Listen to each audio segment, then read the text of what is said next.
أعوذ بالله من الشيطان الرجيم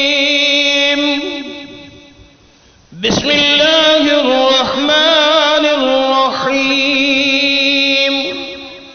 السلام علیکم ورحمۃ اللہ وبرکاتہ۔ تلاوت قرآن پاک میں خوش آمدید۔ امید ہے آپ سب خیریت سے ہوں گے۔ اللہ رب العالمین سے دعا ہے کہ اللہ تعالی ہم سب کو اپنے حفظ و امان میں رکھے اور ہم سب کا حامی و ناصر بنے، آمین۔ آج آپ کی خدمت میں سورۃ آل عمران کی آیت نمبر 29 کو پیش کر رہے ہیں۔ خود بھی سیکھیں، دوست احباب کے اندر شیئر بھی کریں۔ ہمارے سبق کا آغاز یہاں سے ہوگا اور پڑھنا شروع کریں۔ قل ان تخفوا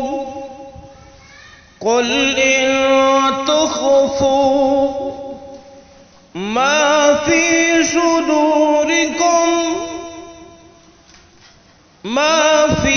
صدوركم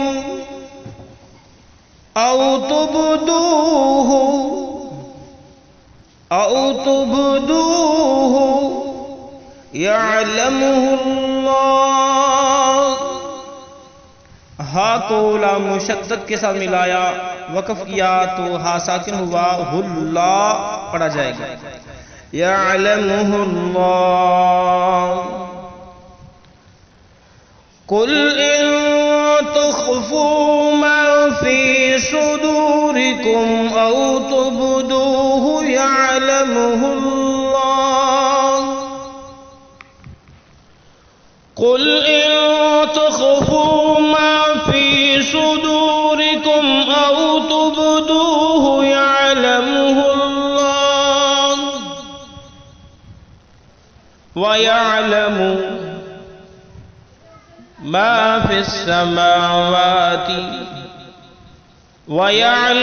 ما في السماوات وما في الأرض۔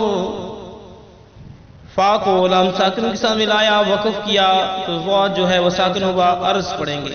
وما في الأرض ويعلم ما في السماوات وما في الأرض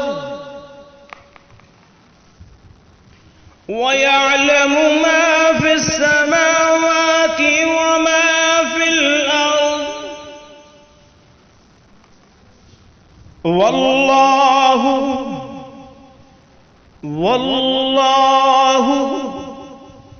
اس آیت کے چند ایک الفاظ باقی بچے ہیں جو اگلے پیج پہ ہیں، تو اس کو مکمل کر کے پھر ہم اگلے پیج پہ جائیں گے، وہاں آیت اور سبق کو مکمل کریں گے۔ پھر سنیے ایک بار۔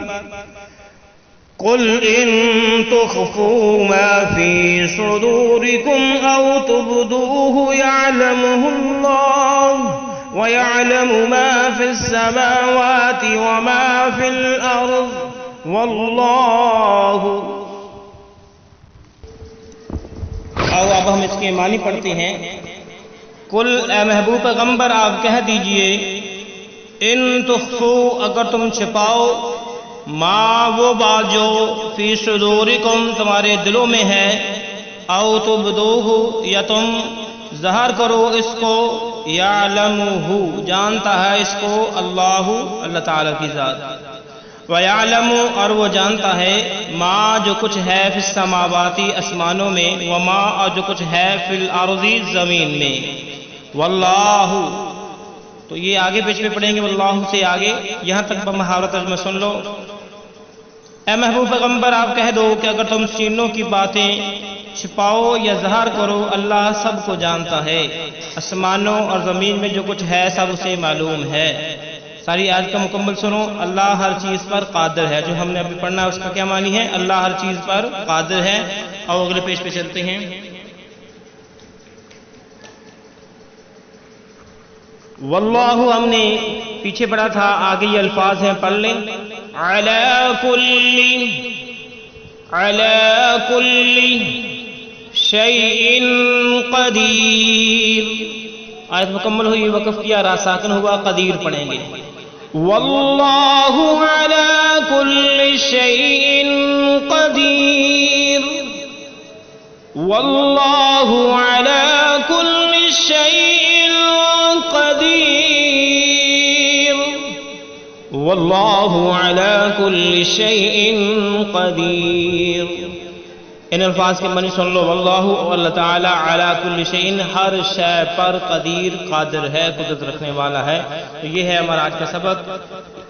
اللہ تعالیٰ سے دعا ہے کہ اللہ تعالیٰ کی ذات ہمارا پڑھنا پڑھانا اپنے برگاہ میں قبول فرمائے, ذریعہ نجات بنائے, صدقہ جاریہ بنائے. آمین. پیار دیجیے. اللہ حافظ.